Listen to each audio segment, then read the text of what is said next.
Happy சாபத்.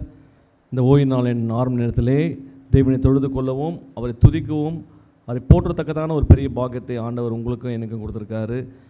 அந்த தேவனை துதித்து ஒரு சில பாடலை பாடுவோம். அந்த பாடலுக்கு முன்பதாக நம் அனைவரும் கண்களை மூடி ஜெபிப்போம். இரக்கத்தில் ஐசு பூமியின் மணமக்களை கண்ணோக்கி பார்க்கிற தெய்வமே, ஏசப்பா, இந்த ஓய்வு நாள் ஆரம்பத்துக்காக கூட கோடி ஸ்தோத்திரம் ஆண்டவரே. மடிமாவும் நினைக்கவும் துதிக்கவும் போடுறதுக்கு ஒரு பெரிய பாக்கியத்தை எங்களுக்கு கொடுத்துக்கிறதுக்காக நன்றி ராஜா. ஆண்டவரே, எவ்வளோ பேருக்கு இந்த சாக்கியம் கிடைக்காது இருக்கிற ராஜா, ஆனால் பாவியும் குப்பியமான எங்களுக்கு ஆண்டவரை துதிக்கத்தக்கதான ஒரு பெரிய பாக்கியத்தை கொடுத்தீங்க ஆண்டவரே. நீங்கள் சொல்கிறது போல் அப்பா, உங்கள் பேர் சொல்லி அழைத்தேன்னு சொல்லியிருக்கீங்க அப்பா. எங்களை பேர் சொல்லி அழைத்து அப்பா, உங்களுடைய ஊழியத்தில் நாங்களும் ஒரு சிறு கருவியாக எங்களை உபயோகப்படுத்துகிற கிருவிகளுக்காக நன்றி ராஜா. விசேஷமான ஆண்டவரே, இந்த நாள் ஆராதனை ஆசீர்வதித்து தாங்க. பாடப்படுற ஒவ்வொரு பாடலையும் ஆசீர்வதிங்க.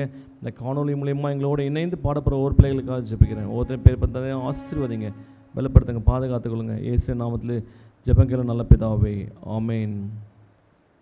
இந்த பாடல் கூட்டத்தின் முதல் பாடலாக நம் அனைவரும் சேர்ந்த வண்ணமாக சிறிய பாட்டு புத்தகத்தில் உள்ள பாடல் எண் 118 பாடுவோம். தேவ கிருபை என்றும் உள்ளது, அவர் கிருபை என்றும் உள்ளது, அவரை போற்றி துதித்து பாடி அல்லேலூயா என்று ஆர்ப்பரிப்போமே என்ற பாடலை பாடுவோம்.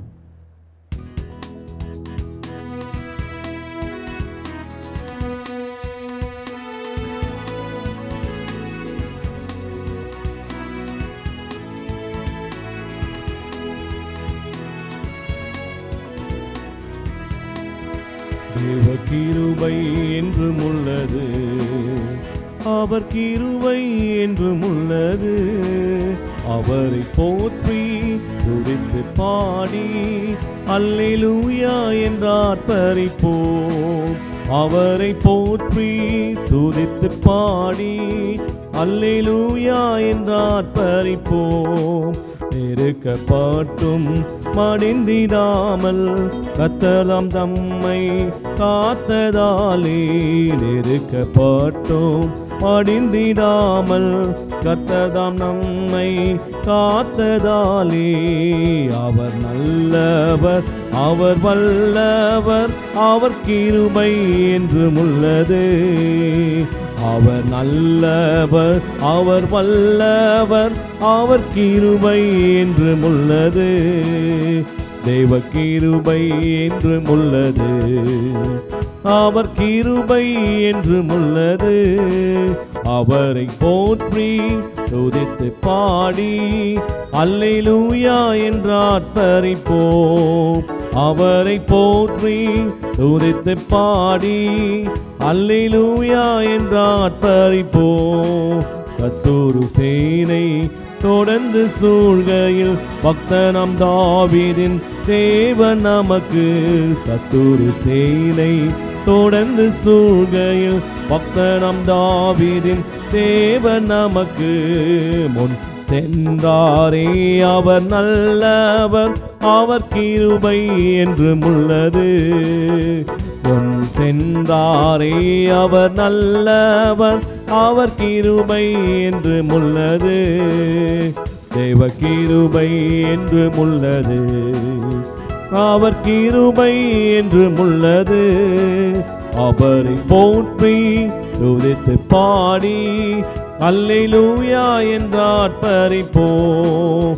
அவரை போற்றி துதித்து பாடி அல்லேலூயா என்று ஆர்ப்பரிப்போம். காரிருள் போன்ற கஷ்டங்கள் வந்தும் பாரினில் அவரின் பாதையின் ஒளியாய், காரிருள் போன்ற கஷ்டங்கள் வந்தும் பாரினில் அவரின் பாதையின் ஒளியாய், என்னை நடத்தினார் அவர் நல்லவர், அவர் கிருபை என்றும் உள்ளது. என்னை நடத்தினார் அவர் நல்லவர், அவர் கிருபை என்றும் உள்ளது. தெய்வ கிருபை என்றும் உள்ளது, அவர் கிருபை என்றும் உள்ளது, அவரை போற்றி துதித்து பாடி அல்லேலூயா என்று ஆர்ப்பரிப்போம். அவரை போற்றி துதித்து பாடி அல்லேலூயா என்று ஆர்ப்பரிப்போம். அடுத்த பாடலாக பாடல் எண் 115 பாடலை பாடுவோம். எனக்காய் ஜீவன் விட்டவரே, என்னோடு இருக்க எழுந்தவரே, என்னை என்றும் வழி நடத்துவாரே, என்னை சந்திக்க வந்துடுவார். இயேசு போதுமே, இயேசு போதுமே என பாடலை பாடுவோம்.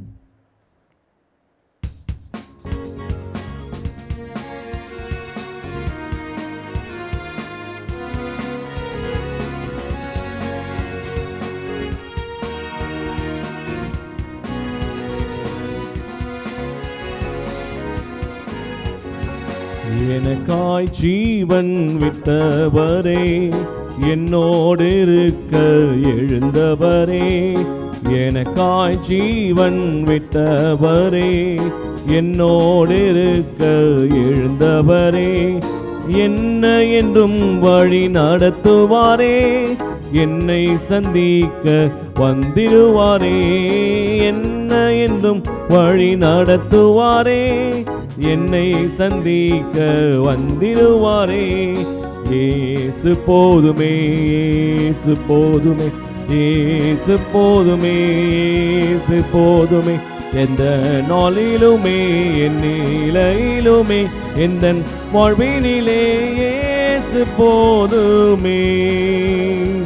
மனிதர் என்னை கைவிட்டாலும், மாமிசம் அழுகி நாரிட்டாலும், மனிதர் என்னை கைவிட்டாலும், மாமிசம் அழுகி நாரிட்டாலும், ஐஸ்வர்யம் யாவும் அழிந்திட்டாலும், ஆகாதவர் என்று தள்ளிவிட்டாலும், ஐஸ்வர்யம் யாவும் அழிந்திட்டாலும், ஆகாதவர் என்று தள்ளிவிட்டாலும், இயேசு போதுமே, இயேசு போதுமே, இயேசு போதுமே, இயேசு போதுமே, எந்த நாளிலுமே என் நிலையிலுமே எந்த வாழ்வினிலே இயேசு போதுமே.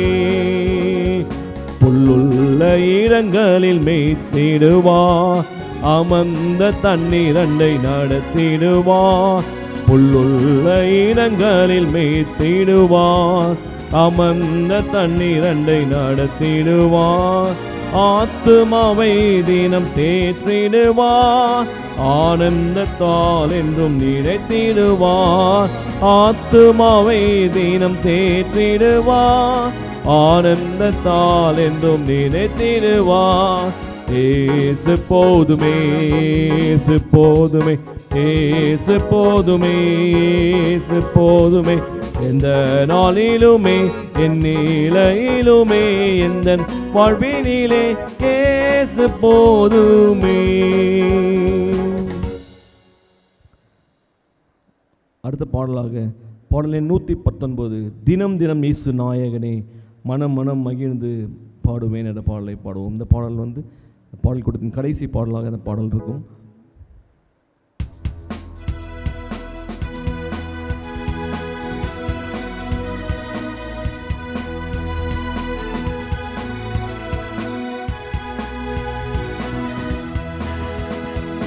தினம் தினம் இயேசு நாயகனே மனம் மனம் மகிழ்ந்து பாடுவேன், மகிழ்ந்து பாடுவேன், ஆனந்தமாக என் நேசர் மார்பில் அன்போடு சாய்ந்து அகமகிழ்வேன், ஆனந்தமாக என் நேசர் மார்பில் அன்போடு சாய்ந்து அகமகிழ்வேன். தினம் தினம் இயேசு நாயகனே மனம் மனம் மகிழ்ந்து பாடுவேன், மகிழ்ந்து பாடுவேன், கருவில் என்னை தெரிந்து கொண்டு கருத்தாய் அவரை பாட வைத்தார், கருவில் என்னை தெரிந்து கொண்டு கருத்தாய் அவரை பாட வைத்தார், ஆனந்தமாக என் நேசர் மார்பில் அன்போடு சாய்ந்து அகமகிழ்வேன், ஆனந்தமாக என் நேசர் மார்பில் அன்போடு சாய்ந்து அகமகிழ்வேன். தினம் தினம் இயேசு நாயகனே மனம் மனம் மகிழ்ந்து பாடுவேன், மகிழ்ந்து பாடுவேன், வலையை எனக்காய் சாத்தான் விரிக்க வழியை மாற்றி அழைத்து சென்றார். வலையை எனக்காய் சாத்தான் வீரிக்க வழியை மாற்றி அழைத்து சென்றார். ஆனந்தமாக என் நேசர் மார்பில் அன்போடு சாய்ந்து அகமகிழ்வேன். ஆனந்தமாக என் நேசர் மார்பில் அன்போடு சாய்ந்து அகமகிழ்வேன். தினம் தினம் இயேசு நாயகனே மனம் மனம் மகிழ்ந்து பாடுவேன், மகிழ்ந்து பாடுவேன். மன்னவர் இயேசு என்னுள் இருக்க மனிதர் எனக்கு என்ன செய்வார்? மன்னவர் இயேசு என்னுள் இருக்க மனிதர் எனக்கு என்ன செய்வார்? ஆனந்தமாக என் நேசர் மார்பில் அன்போடு சாய்ந்து அகமகிழ்வேன். ஆனந்தமாக என் நேசர் மார்பில் அன்போடு சாய்ந்து அகமகிழ்வேன். தினம் தினம் இயேசு நாயகனே மனம் மனம் மகிழ்ந்து பாடுவேன், மகிழ்ந்து பாடுவேன். என்னோடு சேர்ந்து உற்சாகமா ஆண்டவரை துதித்த ஓர் பிள்ளைகளையும் தேவன் தாமே ஆசீர்வதிப்பாராக. ஆமேன். கர்த்தருடைய நாமம் மகிமைப்படுவதாக. இந்த பரிசுத்தமான ஓய்நாளின் ஆயத்த ஆராதனையிலே காணொளியில் இணைந்து தேவனை துதிக்கும்படியாக ஸ்தோத்திரிக்கும்படியாக கூடியிருக்கிற உங்கள் யாவரையும் ஆண்டவரும் அருமை இரட்சகருமாக்கிய இயேசு கிறிஸ்துவின் நாமத்தினாலே வாழ்த்தி வரவேற்கின்றோம். தேவன் தாமே உங்கள் யாவரையும் ஆசீர்வதிப்பாராக. தேவனுடைய நாமத்திற்கு மகிமையாகவும் இந்த ஆராதனையின் ஆரம்பமாகவும் நாம் யாவருமாக இணைந்து சியோன் இணையத்தில் உள்ள 407வது பாடலை படிப்போம். கர்த்தர் ஆசரித்த ஓய்வு மறவாதே என்ற பாடலை நாம் யாவருமாக இணைந்து கர்த்தரை நோக்கி படிப்போம்.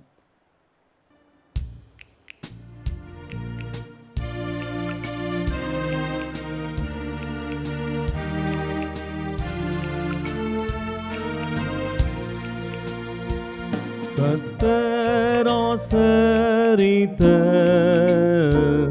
ஓய்வு மறவாதே, வான நாளில் சிறந்த சோபித தீனமே, லௌகீக ஜோலி நீக்கி உன்னதர் காலிப்பு, விண்ணத ஜோனியோடு இந்நாளுதித்தது.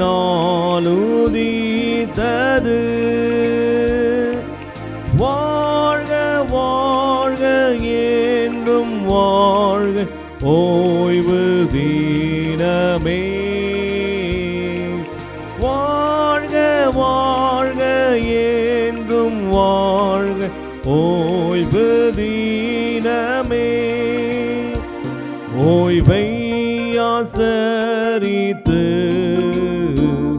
உன்னதரை தோழு, சீரர்கள் இயேசு சொன்னார் நானே ஜீவ வழி, இரட்சகரை பின் சென்று தாழ்மையாய் ஜீவித்தார், நித்தியமாய் பாய்ந்தோடும் ஜீவ தண்ணீர் நீவா. வாழ்க வாழ்க என்றும் வாழ்க ஓய்வு தினமே, வாழ்க வாழ்க என்றும் வாழ்க ஓய்வு தினமே. பரிசுத்த இன்பம் பாலகரே சுவை, பணிவுடன் கொண்டாடி வாழ்த்தி தொழுவதே, அளவில்லாத யெகோவே அன்பினின் இரட்சகர் அருளிய நல்வாக்கு தேற்றுதே மானதை வாழ்க வாழ்க என்றும் வாழ்க ஓய்வு தீனமே வாழ்க வாழ்க என்றும் வாழ்க ஓய்வு தீனமே. வேத வாக்கியமாக தெரிந்து கொள்ளப்பட்ட வேத பகுதியானது பரிசுத்த மத்தேயுக்கு எழுதின சுவிசேஷம் 25ஆம் அதிகாரம் 1 முதல் 6 வாக்கியங்கள் வரை வாசிக்கும்படியாக தெரிந்து கொள்ளப்பட்ட வேத பகுதியானது பரிசுத்த மத்தேயு எழுதின சுவிசேஷம் 25ஆம் அதிகாரம் 1 முதல் 6 வாக்கியங்கள் வரை வாசிக்கின்றேன். அப்பொழுது பரலோக ராஜ்யம் தங்கள் தீவெட்டிகளை பிடித்து கொண்டு மணவாளனுக்கு எதிர்கொண்டு போக புறப்பட்ட 10 கன்னிகைகளுக்கு ஒப்பாயிருக்கும். அவர்களில் 5 பேர் புத்தி உள்ளவர்களும் 5 பேர் புத்தி இல்லாதவருமாய் இருந்தார்கள். புத்தி இல்லாதவர்கள் தங்கள் தீவெட்டிகளை எடுத்து கொண்டு போனார்கள், எண்ணெயோ கூட கொண்டு போகவில்லை.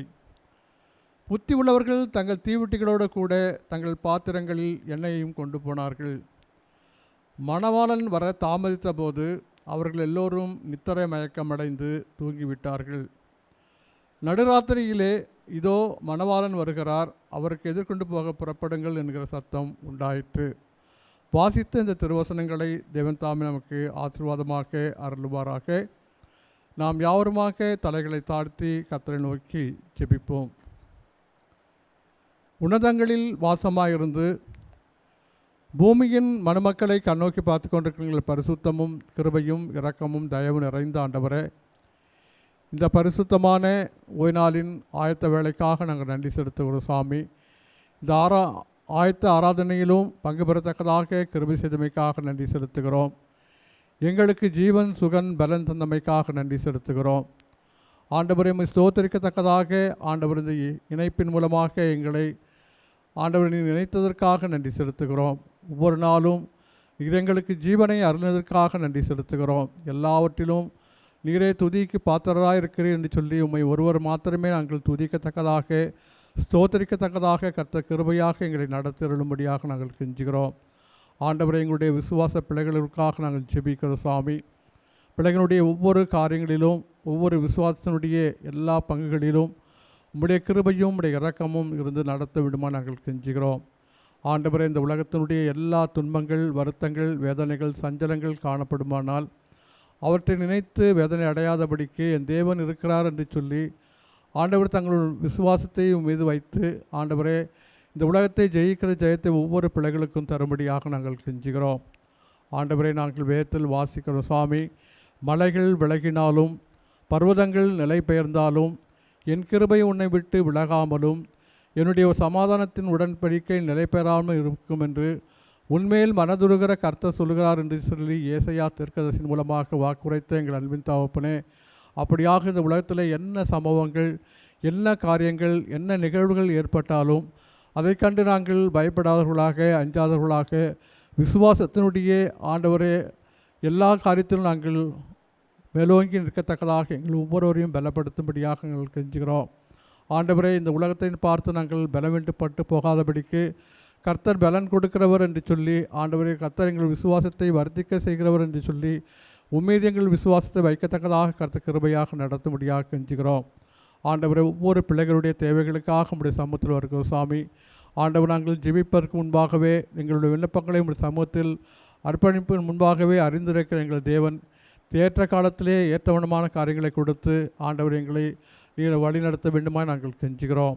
ஆண்டவரை நாங்கள் எப்பொழுதும் உமக்கு பிரியமான பிள்ளைகளாக வாழத்தக்கதாக இந்த உலகத்திலே ஜாக்கிரதை உள்ள பிள்ளைகளாக இருக்கத்தக்கதாக ஆண்டவரை உம்மை குறித்த எல்லா காரியங்களிலும் ஆண்டவர் நாங்கள் விசுவாசத்தோடு அவற்றை ஏற்றுக்கொள்ளத்தக்கதாக உமது காரியங்களிலும் ஆண்டவர் உம்முடைய கற்பனைகளிலும் உமது பிரமாணங்களையும் ஆண்டவர் உம்முடைய நீதி நியாயங்களையும் நாங்கள் கைக்கொண்டு நடக்கத்தக்கதாக எங்கள் ஒவ்வொருவரையும் வழிநடத்த வேண்டுமா நாங்கள் கெஞ்சுகிறோம்.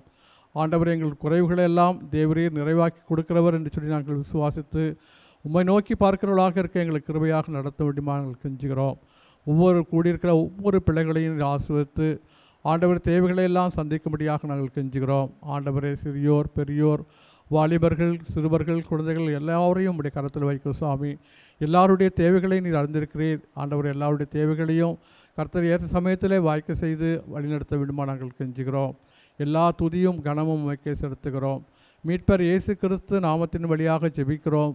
ஜெபங்கேளும் இரக்கமுள்ள நல்ல தகப்பனே, ஆமேன். கிறிஸ்து இயேசுவுக்குள்ளாக மீண்டுமாக உங்களை சந்திப்பதில் நான் மிகுந்த மகிழ்ச்சி அடைகிறேன். எனக்கு அருமையான தேவனுடைய பிள்ளைகளே, இந்த கடைசி நாட்களிலும் இந்த இக்கட்டான காலத்திலும் கர்த்தர் நல்லவராக இருந்து நம்முடைய ஜீவனை பாதுகாத்து நம் ஒவ்வொருவரையும் பத்திரமாக வைத்திருப்பதற்காக ஜீவனுள்ள தேவனை நம்முடைய உள்ளத்தின் ஆழத்திலிருந்து மீண்டுமாக நாம் ஸ்தோத்தரிப்போமாக. இந்த காணொளியின் மூலமாக ஒவ்வொரு வாரமும் உங்களை சந்திக்கத்தக்கதான பாக்கியத்தை அடியானுக்கு ஆண்டவர் கொடுத்திருக்கும் இந்த மேன்மைக்காக தேவனை ஸ்தோத்தரிக்கிறேன்.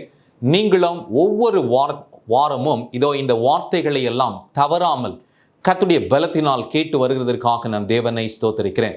தொடர்ச்சியாக இந்த நாளிலும் இதோ ஒரு மிக முக்கியமான ஓமானத்தை 2 பகுதியாக நாம் பிரித்து படிக்கத்தக்கதாக இருக்கிறோம். இது என்ன அப்படின்னா, 10 கன்னிகைகளை குறித்து ஆண்டவர் மத்தேயு 25ஆம் அதிகாரத்திலே மிக அழகாக விரிவாக சொல்லி இருக்கிறார். அதில் குறிப்பாக இந்த ஓமானத்தை நாம் இந்த கடைசி நாட்களிலே படித்து அறிந்து கொள்கிறது மிகவும் அவசியமாக இருக்கிறது. இதை ஏன் 2 பாகமாக நான் பிரிக்கிறேன் என்றால், இதோ தீர்க்கதரிசியின் வார்த்தை, அம்மையாருடைய வார்த்தைகளை தியானிக்கும் பொழுதும் ஆண்டவருடைய வேதத்தையும் ஒப்பிட்டு படிக்கும் பொழுது இதோ மில்லரைட் மூமெண்ட்ல ஒரு பகுதி நிறைவேறி இருக்கிறதை அவர்கள் மிக அழகாக கிரேட் கான்ட்ரோவர்சி என்கின்ற புத்தகத்திலும் கிரைஸ்ட் ஆப்ஜெக்ட் லெசன்லே அவர்கள் சொல்லுகிறார்கள். அதிலிருந்து ஆவிக்குரிய பாடங்களை நாம் அறிந்து கொண்டு கடைசியாக இது எவ்விதமாக நிறைவேறப் போகிறது என்பதை 2வது பாகமாக ஓய்வு நாள் காலை ஆராதனையிலே அதை நாம் தியானிக்கத்தக்கதாக இருக்கிறோம். இந்த நேரத்திலும் ஆண்டவருடைய சமூகத்திலே நாம் அர்ப்பணித்து ஜெபித்து ஆண்டவருடைய பலனுக்காக நாம் காத்திருப்போம். மகா வல்லமையும் கிருபையும் அன்பும் தயவும் உள்ள எங்கள் ஆண்டவரே, இந்த பரிசுத்தமான வேளைக்காக மீண்டுமாய் உம்மை ஸ்தோத்தரிக்கிறோம், உம்மை துதிக்கிறோம் ராஜா. மத்தேயு 25ஆம் அதிகாரத்திலே நீர் கற்றுக் கொடுத்த இந்த ஓமானத்தின் மேன்மைகளை நாங்கள் அறிந்து கொள்ளுகிறதற்கு இதுவாக பிரகாசமுள்ள மனக்கண்களை எங்கள் தேவனாகிய கர்த்தர் நீர் எங்களுக்கு கட்டளையிடும்படியாய் ஜெபிக்கிறோம். அடியானை முற்றிலுமாக நீர் மறைத்தருளும். உம்முடைய வேத வசனம் மகிமையாக விளங்கட்டும். தீர்க்கதரிசியின் மூலமாக நீர் சொன்ன வாக்கியங்களும் எங்களுக்கு தெளிவாக புரியட்டும். நன்மைகள் எல்லாவற்றையும் தயவாய் எங்கள் ரட்சகராகிய கிறிஸ்து இயேசுவின் மூலமாய் கேட்கிறோம் பரலோகத்தின் நல்ல பிதாவே, ஆமென். இதற்கு முன்னதாக நாம் வெறும் வேதத்தை மாத்திரம் வாசித்து வேதத்திலே இதோ இந்த புத்தி உள்ள கன்னிகைகள் 5 பேரும் புத்தி இல்லாதவர்கள் 5 பேர் என்று சொல்லி அநேக வேளைகளிலே இதை நாம் பிரசங்கமாக கேட்டிருக்கிறோம். ஆனால் சமீப காலத்திலே தான் இதோ அம்மையாருடைய எழுத்துக்களோடு இதை ஒப்பிட்டு பார்க்கும்பொழுது இதோ இதனுடைய ஒரு பகுதி ஏற்கனவே நிறைவேறுதல் ஆயிருக்கிறது என்று சொல்லி அவர்கள் சொன்ன அந்த பகுதிகள் என்னை ஆச்சரியப்படுத்தினது மாத்திரம் இல்லாமல் இதோ அவர்களுடைய அனுபவத்திலிருந்து நிறைய ஆவிக்குரிய பாடங்களை ஆண்டவர் நமக்கு கற்றுக் கொடுக்க இருக்கிறார் என்பதிலே எந்த விதமான சந்தேகமும் இல்லை. குறிப்பாக ஆண்டவர் இந்த ஓமானத்தை சொன்ன வேளை எப்பொழுது என்பதை நாம் அறிந்து கொள்கிறது மிகவும் முக்கியம். மத்தேயு 24ஆம் அதிகாரத்திலே ஆண்டவர் கடைசியாக இந்த பூமியிலே என்னென்ன காரியங்கள் எல்லாம் சம்பவிக்கும், அவருடைய வருகைக்கான அடையாளங்கள் என்ன என்பதை ஆண்டவர் மிக தெளிவாக சொல்லிவிட்டு இதோ இந்த ஓமானத்தை இந்த மத்தேயு 25ஆம் அதிகாரத்திலே ஆண்டவர் துவங்குகிறதை நாம் பார்க்கிறோம். இதில் ஆண்டவர் அவருடைய சீஷர்கள் இதோ உறங்காமல் விழித்திருக்க வேண்டும் என்று சொல்லி இதற்கு முன்பாக எத்தனையோ எச்சரிப்புகளை கொடுத்திருந்தாலும் இதோ இந்த 10 கன்னிகைகளும் உறங்கி விடுகிறார்கள். ஆனால் ஒரு சமயம் வரும்போது புத்தி உள்ள 5 கன்னிகைகள் விழித்தெழும்பி மணவாளனை சந்திக்க புறப்பட்டு போய் அவரை சந்திக்கிறார்கள் என்கின்ற மேன்மையை சொல்லுகிறது மாத்திரம் இல்லாமல் இதோ சபையிலே ஒரு பாதி சாரார் உறங்கின நிலையிலே காணப்பட்டது மாத்திரம் இல்லாமல் அவர்களிடத்திலே அதிகமான எண்ணெய் அல்லது போதுமான எண்ணெய் இல்லாததை ஆண்டவர் காண்பிக்கிறார். அப்படி என்றால் அவர்களிடத்திலே ஆவியானுடைய அனுபவம் பரிபூரணப்படாமல் இருந்ததை ஆண்டவர் காண்பிக்கிறதை நாம் பார்க்கிறோம். எப்பவுமே இந்த ஓமானத்தை ஆண்டவர் சொல்லும் பொழுதெல்லாம் அங்கிருந்த சூழ்நிலைகளை வைத்துதான் சீஷர்கள் எளிதாக புரிந்து கொள்ளக்கூடிய வகையிலே ஒவ்வொரு ஓமானத்தையும் ஆண்டவர் சொல்லியிருக்கிறார். அதை குறிப்பாக அம்மையார் கிரைஸ்ட் ஆப்ஜெக்ட் லெசன்ல சொல்லும் பொழுது இந்த ஓமானத்தை ஆண்டவர் சொன்னபோது கூட அங்கு எருசலேமிலே ஒரு மிக முக்கியமான திருமணம் நடந்து கொண்டு இருந்ததாம். அந்த திருமணத்தின் வேளையிலே ஆண்டவர் இந்த ஓமானத்தை அவர்களுக்கு கற்றுக் கொடுத்தார் என்று பார்க்கிறோம். இந்த ஓமானத்தை கூட நாம் இதோ அந்த ஜூவிஷ் கஸ்டம், அவர்களுடைய பண்பாடு எவ்விதமாக இந்த திருமணங்களை எல்லாம் நடப்பித்தார்கள் என்பதை நாம் புரிந்து கொண்டால் எளிதாக இந்த ஓமானம் நமக்கு நன்றாக புரியும் என்பதை நாம் அறிந்து கொள்கிறோம். பொதுவாகவே யூதர்கள் இந்த திருமணத்திற்கு போகிறதுக்கு முன்பாக முதல்ல என்ன நடத்துவாங்க அப்படின்னா என்கேஜ்மெண்ட். அது இன்னைக்கு கூட நம்முடைய கலாச்சாரங்களிலே ஒரு 6 மாதத்திற்கு முன்னதாக அல்லது 1 வருடத்திற்கு முன்பதாக என்கேஜ்மெண்ட் வைக்கிறது இந்த நாட்களிலே இருக்கிறது. சிலது நாட்களில் இப்பெல்லாம் நீங்கள் ஒரு 30 நாளுக்குள்ள வைத்து திருமணத்தை வைத்து விடுகிறார்கள். அல்லது இன்றைக்கு திருமணம் என்றால் 1 நாளைக்கு முன்னதாக ஒரு நிச்சயம் என்று சொல்லி வைத்து பிற்பாடு அடுத்த நாள் திருமணம் செய்கிறதை நாம் பார்க்கிறோம். ஆனால் இவைகள் எல்லாம் எங்கிருந்து வந்தது என்றால் இந்த யூத கலாச்சாரத்தில் இருந்துதான் இதோ கிறிஸ்துவர்கள் ஆகிய இன்றைக்கு நீங்களும் நானும் அதை கற்றுக்கொண்டு இருக்கிறோம். அதில் குறிப்பாக இதோ திருமணத்திற்காக ஆயத்தப்படுகிறதுக்கு ஏதுவாக இந்த ஏற்பாடுகள் எல்லாம் அந்த நாட்களிலே அவ்விதமாக செய்யப்பட்டது. துவக்கத்தில் என்ன பண்ணுவாருன்னா இதோ திருமணத்திற்காக அங்கு காத்திருக்கும் மணவாளன் இதோ பெண் வீட்டிலே போய் இதோ தன்னுடைய பெற்றோரோடு கூட பெண் வீட்டிலே பெண்ணை நிச்சயித்து அவளுக்கு ஏதாக்கிலும் இதோ நான் உன்னை ஏற்றுக்கொள்ளுகிறேன் என்று சொல்லி இன்னைக்கு நம்ம டவுரி என்று சொல்லுகிறோம் அல்லவா, அதுபோல இதோ அவர்களுக்கு ஒரு உறுதிமொழியை கொடுத்து விட்டு மணவாளன் வருவார். இவர் வந்து என்ன செய்யணும் அப்படின்னா தன்னுடைய வீட்டிற்குள்ளாக வந்து தன்னுடைய வீட்டை அவர் மிக நேர்த்தியாக ஆயத்தம் செய்து இதோ மணப்பெண் வருகிறபடினால் அவள் வந்து என்னோடு கூட தன்னுடைய ஜீவிய காலத்தெல்லாம் கழிக்க போகிறபடினால் இதோ என் தகப்பனுடைய வீட்டிலே சகலத்தையும் நான் ஆயத்தம் செய்ய வேண்டும் என்று சொல்லி ஆயத்தம் செய்து பிற்பாடு 1 வருடம் கழித்துதான் யூதர்களிடத்திலே அந்த திருமண பழக்கம் அல்லது திருமணம் நடக்கும் என்பதை வழக்கமாக நாம் பார்க்கிறோம். இதை சொன்னதுமே உங்களுக்கு நன்றாக புரிந்திருக்கும். கிறிஸ்துவம் இதோ இந்த பூமியிலே வந்து இதோ அவருடைய கல்வாரி மரணத்தின் மூலமாக நமக்கு ஒரு மேன்மையை கட்டளையிட்டு நம்மை நிச்சயித்து இப்பொழுது பிதாவினுடைய வீட்டிலே போய் அநேக வாசஸ்தலங்கள் இருக்கிறது, ஒரு ஸ்தலத்தை உங்களுக்காக ஆயத்தம் பண்ணின பின்பு நான் இருக்கும் ஸ்தலத்திலே உங்களை கூட்டிக் கொண்டு போவேன் என்று சொல்லி வாக்கு கொடுக்கிறதை நாம் அறிந்து கொள்ளுகிறோம். நிச்சயமாகவே எனக்கு அருமையான தேவனுடைய பிள்ளைகளே, இதோ இந்த ஓமானத்தை நாம் ஆழமாக படிக்கும் பொழுது இன்னும் மேன்மைகள் நமக்கு தெரியும். மத்திய 25:1 நாம் வாசிக்கும் பொழுது இந்த முதல் வசனம் தான் மிக முக்கியம்.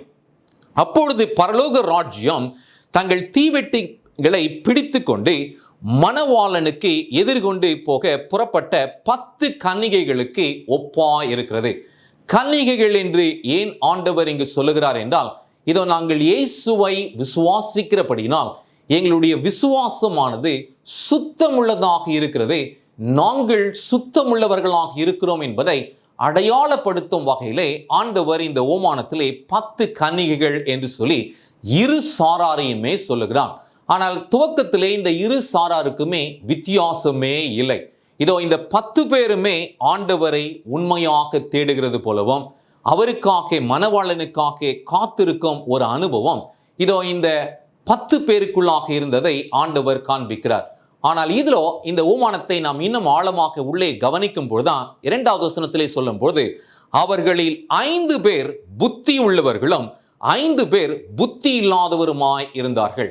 ஆண்டவர் இதை மிக அழகாக கற்றுக் கொடுக்கிறார். இது என்ன அப்படின்னா ஆண்டவருடைய வருகைக்காக காத்திருக்கிறவர்களே 2 கூட்டம் உண்டு. ஒன்று ஞானமாக ஆண்டவர் சொன்ன வார்த்தையின்படியே செய்து அவருக்காக காத்திருக்கும் அனுபவத்தை உடையவர்கள்.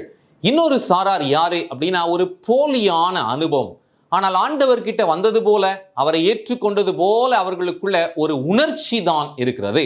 ஆனால் அனுபவபூர்வமாக குணாதிசயத்திலே இது அவருடைய குணம் பூரணப்படாமல் ஆண்டவருக்கு காத்திருந்ததை தான் ஆண்டவர் இந்த ஓமானத்திலே சொல்லுகிறார்.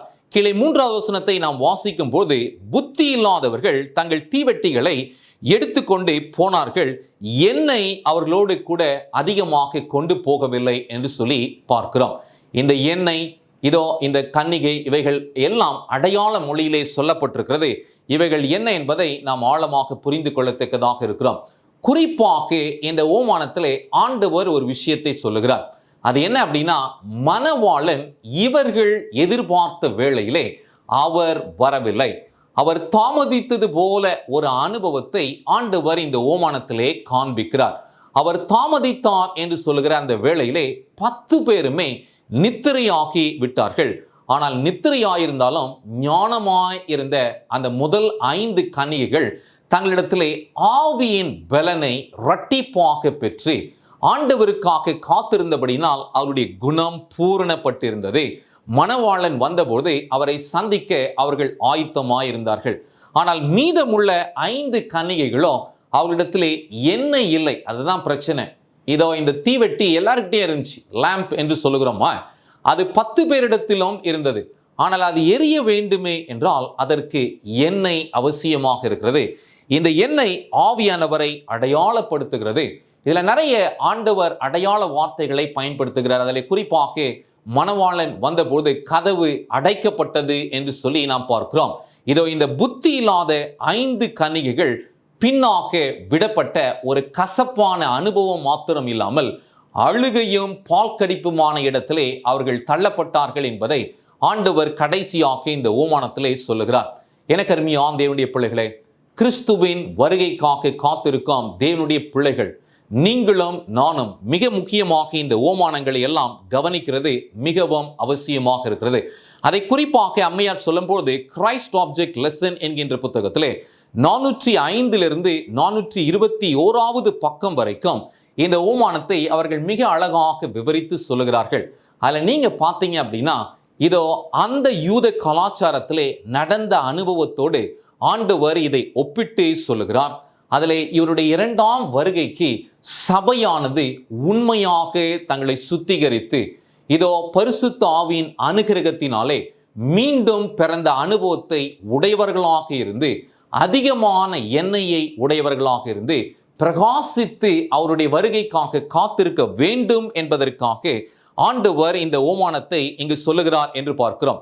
அதில் குறிப்பாக இந்த விளக்கு என்று சொல்லும்போது நம்ம எல்லாருக்கும் நன்றாக தெரியும். இந்த விளக்கு எதை குறிக்கிறது? சங்கீதக்காரன் 119ஆம் சங்கீதம் அதில் குறிப்பாக 105 சொல்லும்போது கர்த்தருடைய வசனமே இதோ நம்முடைய பாதைக்கு தீபமாக இருக்கிறது. நிச்சயமாகவே இதோ இந்த உலகத்திலே நாம் பிரகாசிக்க வேண்டும் என்றால் இதோ ஆண்டவருடைய திருவசனத்தை கவனிக்கிறது நலமாக இருக்கும். அந்த தீர்க்க தரிசன வாக்கியங்களை எல்லாம் நாம் கவனிக்கும் பொழுது இந்த உலகத்திலே நாம் பிரகாசிப்போம் என்று சொல்லி பேதுருவும் தன்னுடைய நிருபத்திலே சொல்லுகிறதை நாம் வாசிக்கிறோம். அப்படி என்றால் எனக்கு அருமையான தேவனுடைய பிள்ளைகளே, இதோ இந்த 5 பேர் முதல் ஞானம் உள்ளவர்கள் மாத்திரமில்ல, புத்தி இல்லாத 5 பேர்கிட்டையும் என்ன இருந்துச்சுன்னா வேதாகமும் இருந்தது. இன்னைக்கு எந்த கிறிஸ்துவனும் என்கிட்ட பைபிள் இல்லை என்று நிச்சயமாய் சொல்ல முடியாது. எல்லாரிடத்திலும் வேதாகமும் இருக்கிறது.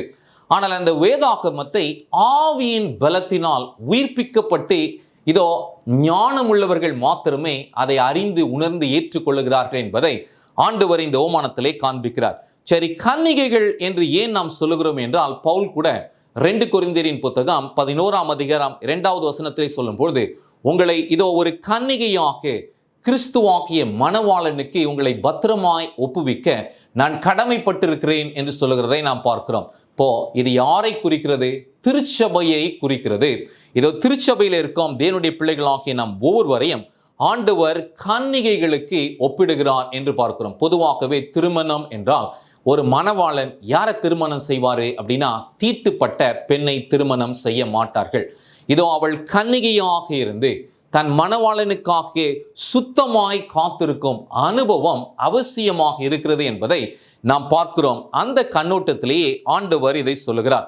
அதில் குறிப்பாக இந்த எண்ணெயை நாம் அறிந்து கொள்கிறதுக்கு எதுவாக ஜெகரியாவின் புத்தகம் 4ஆம் அதிகாரம் 6வது வசனத்தை நாம் வாசிக்கும் பொழுது ஆண்டவர் ரொம்ப அழகா சொல்றாரு இல்லையா?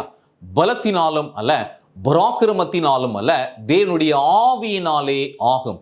அப்படின்னா முந்தின ஆலயத்தை கட்டினவர்களுக்கு இது ஆவியின் பலன் அவசியமாக இருந்தது போல இந்த கடைசி காலத்தின் திருச்சபையிலே இதோ நாம் இணைந்து இருக்கிறபடினால் நாம் நம்முடைய ஆவிக்குரிய வாழ்க்கையிலே கட்டப்படுகிறதற்கு ஏதுவாக ஆவியானவர் ஒரு பெரும் பங்கை ஆற்றுகிறார் என்பதை இந்த ஓமானத்திலே ஆண்டவர் நமக்கு கற்றுக் கொடுக்கிறார். சரி, இன்றைக்கு இந்த முதல் பகுதியினுடைய பிரசங்கம் என்ன அப்படின்னா, நம்முடைய முற்பிதாக்கள், அதாவது மில்லரைட்ஸ் என்று சொல்லுகிறோம் அல்லவா, வில்லியம் மில்லர், அவர் மூலமாகத்தான் ஒரு பெரிய எழுப்புதல் வந்து ஆண்டவர் வரப்போகிறார், இதோ 844 அவருடைய வருகை இருக்கும் என்று சொல்லி அக்டோபர் மாதத்திலே குறிப்பான ஒரு தேதியை அவர்கள் குறித்து அவர்கள் காத்திருந்த அனுபவத்தை இதோ நாம் சரித்திரத்திலே நாம் வாசிக்கிறோம்.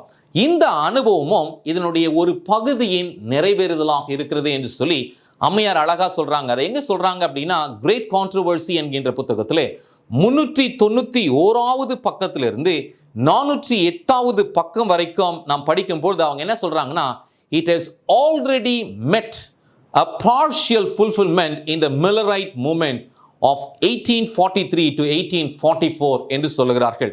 நிச்சயமாகவே எனக்கு அருமையான என்னுடைய பிள்ளைகளே, இந்த அனுபவத்தை கொஞ்சம் நாம் உற்று கவனிக்கிறது நமக்கு மிகவும் பிரயோஜனமாக இருக்கும்.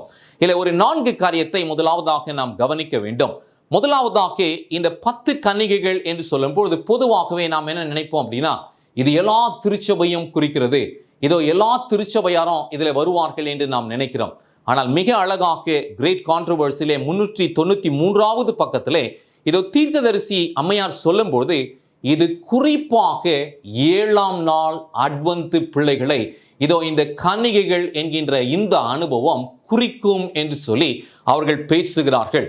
அது மாத்திரம் இல்லாமல் 2வது அனுபவம் என்ன அப்படின்னா, இதோ கமிங் ஆஃப் த பிரைட், மணவாளன் வருகிற அனுபவம்.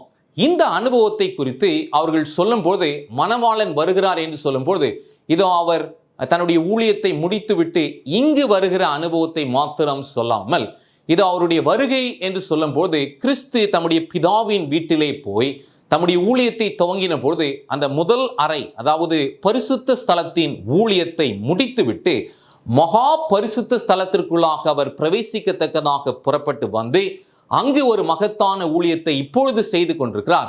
அது முடிந்து வருகிற அனுபவமும் இதிலே உள்ளடங்கும் என்பதை மிக அழகாக அவர்கள் சொல்லுகிறார்கள். அதை தான் ஃபர்ஸ்ட் ஏஞ்சல்ஸ் மெசேஜ். ஒருவேளை நீங்க கேட்கலாம், பாஸ்டர், முதல் தூதிலே இது ஆண்டவருடைய வருகை குறித்து ஒன்றுமே சொல்லப்படவில்லையே என்று நீங்கள் கேட்கலாம். ஆனால் இதோ ஒரு நியாய தீர்ப்பின் செய்தி அங்கு சொல்லப்படுகிறது. அந்த நியாய தீர்ப்பின் செய்தி எதை வெளிப்படுத்துகிறது என்றால், மணவாளன் வரப்போகிறார், அவரை சந்திக்க ஆயத்தப்படுங்கள் என்கின்ற செய்தி முதல் தூதிலேயே உள்ளடங்கி இருக்கிறது என்பதை நாம் பார்க்கிறோம். அதில் குறிப்பாக இதோ அட்வென்ட் பிள்ளைகளாகி நீங்களும் நானும் தான் இதை அறிந்து கொள்ளுகிறோம் என்று பார்க்கிறோம். ஆனால் இதுல மிக முக்கியமாக மில்லரைட்டுடைய அனுபவத்தை நாம் வாசிக்கும் போது, going forth to meet the bridegroom, மணவாளனை சந்திக்க இவர்கள் ஆயத்தப்பட்ட அனுபவத்தை மிக அழகாக இது அம்மையார் விவரித்து சொல்றாங்க. கிரேட் கான்ட்ரோவர்சி என்கின்ற புத்தகத்திலே 394வது பக்கத்திலே 4வது பேராகிராஃப்ல சொல்றாங்க.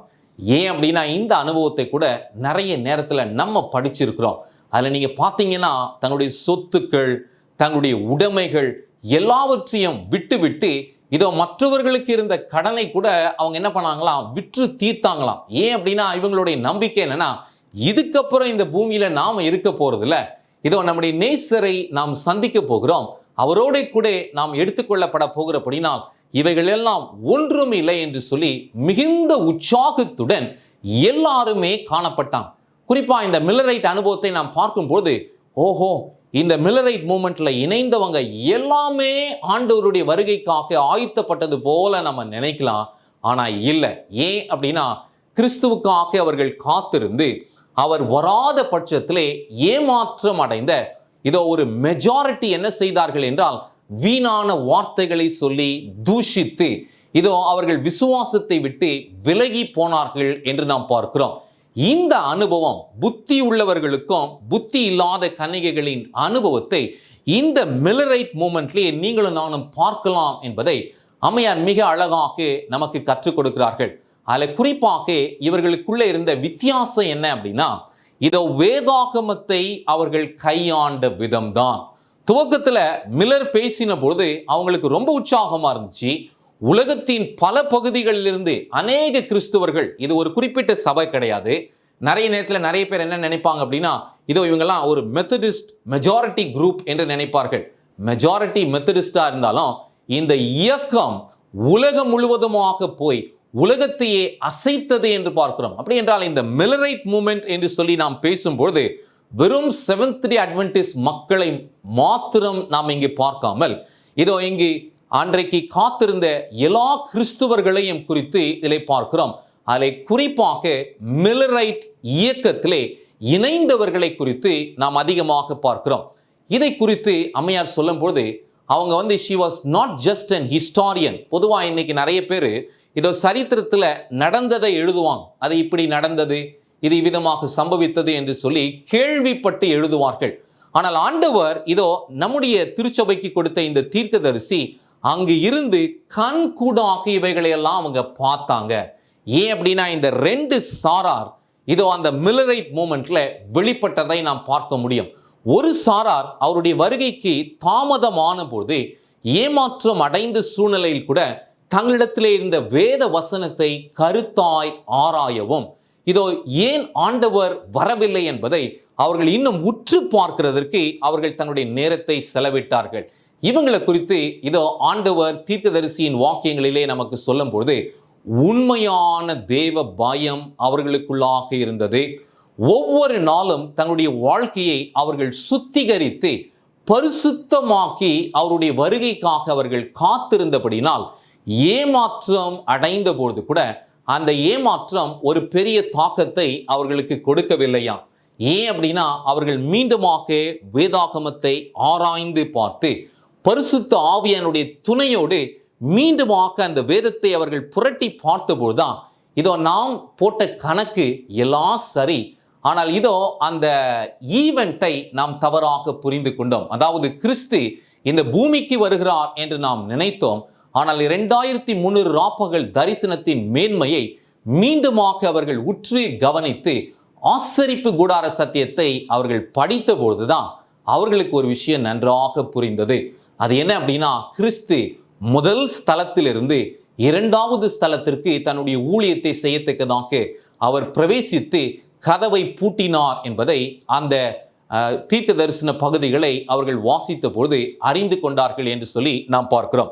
அப்படி என்றால் எனக்கு அருமையான என்னுடைய பிள்ளைகளே, இதில் குறிப்பாக அம்மையார் நமக்கு என்ன நினைப்பூட்டி எழுதுறாங்கன்னா, அந்த மில்லரைட் இயக்கத்திலிருந்து நிறைய பேர் தூஷித்து இதோ ஏளனமான வார்த்தைகளை பேசி வேதமே இனி எங்களுக்கு வேண்டாம், இதோ ஆண்டவருக்காக நாங்கள் இனி காத்திருக்க மாட்டோம் என்று சொல்லி புறக்கணித்து போனவர்களை குறித்து அவங்க எழுதும் பொழுது என்ன தெரியுங்களா சொல்றாங்க?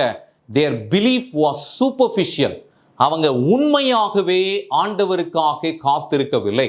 உண்மையாக அவர்கள் தங்களை பரிசுத்தம் பண்ணி காத்திருப்பார்களே என்றால் இப்படி அவர்கள் தூஷிக்க வேண்டிய அவசியம் இருக்காது.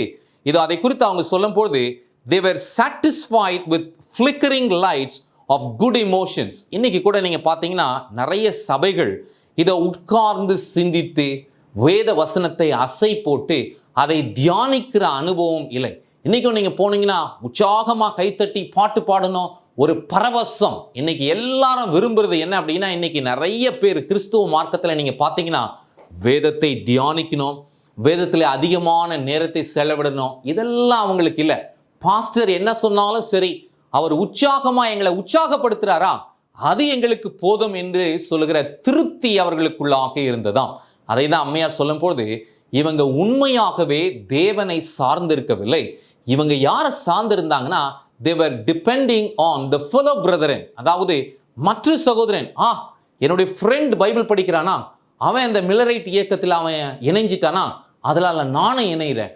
அவனும் ஆண்டவருடைய வருகைக்காக காத்திருக்கிறானா, அதனால அந்த கூட்டத்தில் நானும் போகிறேன் என்று சொல்லி சகோதரர்களை சார்ந்து தீர்மானம் எடுத்தவர்கள் தான் என்ன பண்ணாங்களாம்? புத்தி இல்லாதவர்களாய், எண்ணெய் இல்லாதவர்களாய், இதோ மீண்டுமாக அவருடைய வாழ்க்கை புதுப்பிக்கப்படுகிறதற்கு ஏதுவாக இதோ அவருடைய வாழ்க்கை இல்லாமல் அவர்கள் சோர்வுற்றதை மிக அழகாக அம்மையார் எழுதுறாங்க. அதை குறித்து சொல்லும் போது without the genuine experience of grace. எனக்கு அருமையான தேவனுடைய பிள்ளைகளே, உண்மையாகவே ஆண்டவருடைய கிருபையை நீங்களும் நானும் நம்முடைய வாழ்க்கையிலே ருசிப்போமே என்றால் எவ்வளவு தாமதம் வந்தாலும் ஆண்டவருடைய வருகைக்காக காத்திருக்கும் அனுபவத்திலே நாம் சோர்ந்து போக மாட்டோம் என்பதை ஆண்டவர் இந்த மில்லரைட் இயக்கத்தின் மூலமாக நமக்கு கற்றுக் கொடுக்கிறார். இதில் குறிப்பாக 4 காரியங்களை இந்த புத்தி இல்லாதவர்களை குறித்து நாம் அறிந்து கொள்ளணும். அதை சொல்லும்போது என்ன சொல்றாங்கன்னா, they were not prepared for the delay. இன்னைக்கு நிறைய நேரத்தில் ஆண்டவருடைய வருகைக்காக நாங்கள் காத்திருக்கிறோம் என்று சொல்லி நிறைய பேர் உற்சாகமா வருவாங்க. ஆனா கொஞ்சம் தாமதம் என்று சொல்லும்போது இந்த தாமதத்தை தான் இன்னைக்கு நிறைய பேரால ஏற்றுக்கொள்ள முடியவில்லை என்று நாம் பார்க்கிறோம். அப்படி என்றால் எனக்கு அருமையான தேவனுடைய பிள்ளைகளே, நாம் இதோ ஆண்டவருடைய வருகை தாமதிக்கிறது என்று சொல்லி எண்ணும் பொழுது நாம் சோர்ந்து போகாமல் இன்னும் உற்சாகமாய் நம்முடைய தீவெட்டியை அங்கு எரிய வைத்து இன்னும் எண்ணெயை அதிகமாய் பெற்று நாம் பிரகாசிக்கும் அனுபவம் அவசியம் என்பதை நாம் பார்க்கிறோம். இரண்டாவதாக இதோ அவருடைய விசுவாசம் அவர்களை விட்டு அங்கு போனது என்று பார்க்கிறோம். ஏன் அப்படின்னா, they failed in their faith. உண்மையாக கிருபையை ருசிக்காதது நிமித்தமாய், கிருபையின் மேன்மையை அவர்கள் உணராதது நிமித்தமாக எளிதா என்ன பண்ணிட்டாங்கன்னா, மறுபடியும் அவர்கள் உலகத்திற்குள்ளாக போய்விட்டார்கள் என்று சொல்லி அவங்க எழுதுறாங்க. மூன்றாவதா என்ன அப்படின்னா, their lights were burning dim and dull. அவங்க எப்போ அந்த கூட்டத்தில் சேர்ந்தாங்களோ அப்போதுலேருந்து அவர்களுடைய வாழ்க்கையில் ஒரு அனுபவத்தை ஆண்டவர் காமிச்சிட்டே இருந்தார். அது என்ன அப்படின்னா, அணையிறது போல அவருடைய விளக்கு எரிந்து கொண்டு இருந்தது. நம்முடைய ஆவிக்குரிய வாழ்க்கை எப்படி இருக்கிறது? இதோ நாம் பிரகாசித்து எரிகிறவர்களாக இருக்கிறோமா? அல்லது நம்முடைய வாழ்க்கை கூட இதோ நம்முடைய அந்த நெருப்பு அணைந்து போகிறதற்கு இதுவாக குறைவான எண்ணெய் நம்முடைய வாழ்க்கையிலே காணப்படுகிறதா என்பதை நாம் கவனிக்க வேண்டும். நான்காவதாக அவங்க சொல்லும் போது they were half-hearted. உண்மையிலேயே முற்றிலுமாய் ஆண்டவருக்காக காத்திருக்கிறோம் என்கின்ற அனுபவம் அவர்களுக்குள்ளே இல்லை. ஏன் அப்படின்னா, உலகத்தின் மேலும் ஆசை இருந்தது, ஆண்டவருடைய வருகைக்காகவும் காத்திருக்கிறோம் என்று சொல்லி அவர்கள் சொன்னார்கள். ஆனால் இதோ இந்த தாமதம் வந்தபோது இது அப்பதான் அவனுடைய உண்மையான குணம் வெளிப்பட்டது என்று பார்க்கிறோம். அதனால தான் இந்த ஓமானத்தில் மணவாளன் வர தாமதித்த போது இதோ சம்பவித்தது என்ன என்பதை இங்கு ஆண்டவர் காண்பிக்கிறார். இந்த ஓமானத்தில் குறிப்பாக ஒரு விஷயத்தை நாம் கவனிக்க வேண்டும். அது என்ன அப்படின்னா, இந்த ஓமானத்தில் இந்த புத்தி இல்லாதவர்கள் என்ன பண்றாங்கன்னா, மணவாளன் வந்துட்டாரு அப்படின்ற அந்த சத்தத்தை கேட்டதும் புத்தி உள்ளவர்கள் கிட்ட போய் எங்களுக்கு கொஞ்சம் எண்ணெய் கொடுங்க அப்படின்னு கேட்குறாங்க. இந்த எண்ணெயை நாங்கள் கொடுக்க முடியாது, விற்கிறவர்களிடத்திலே நீங்கள் போய் வாங்கி கொள்ளுங்கள் என்று ஏன் சொன்னாங்கன்னா, நல்லா தெரிஞ்சுக்கணும். இந்த குணம் இருக்கு பார்த்தீங்களா, இந்த குணத்தை யாருமே பகிர்ந்து கொள்ள முடியாது. அதே போல ஆவியானவரை நாம் பகிர்ந்து கொள்ளவே முடியாது. ஒவ்வொரு தனி நபரும் ஆண்டவருக்காக உண்மையாக காத்திருந்து தங்களுடைய வாழ்க்கையை அர்ப்பணித்து இதை உய்த்து ஆராய்ந்து தேவனுடைய சமூகத்திலே தங்களை ஒப்புவித்தால் ஒழிய பரிசுத்த ஆவியின் வல்லமையை அவர்கள் இரட்டிப்பாக பெற முடியாது என்பதை இந்த ஓமானத்திலே ஆண்டவர் காண்பிக்கிறார். அதில் குறிப்பாக இந்த ஃபெனாட்டிசம், இதோ மற்றவர்களை ஏளனமாக பேசுகிறது. அதில் நீங்கள் பார்த்தீங்கன்னா சபையில் இருந்தவங்க மட்டும் கிடையாது, இதோ வெளியில் இருந்தவங்க கூட இந்த மில்லரைட் இயக்கத்தை வேடிக்கை பார்த்தார்களாம். வேடிக்கை பார்த்தவர்கள் என்ன சொன்னாங்கன்னா, பாங்க இவங்க எல்லாத்தையும் சொத்து உடைமைகள் எல்லாம் விட்டுட்டு போய் காத்திருந்தாங்க பார்த்தீங்களா, ஆனால் அவங்களுக்கு நடந்தது என்ன, அவங்களுக்கு சம்பவித்தது என்ன என்று சொல்லி அவர்கள் தூஷிக்க ஆரம்பித்தார்களாம். ஆனால் இதில் ஒரு மீதமான கூட்டம் அவர்கள் அமைதலாக உட்கார்ந்து நாம் எங்கு தவறினோம் என்பதை அவர்கள் உய்த்து ஆராய்ந்தார்களாம்.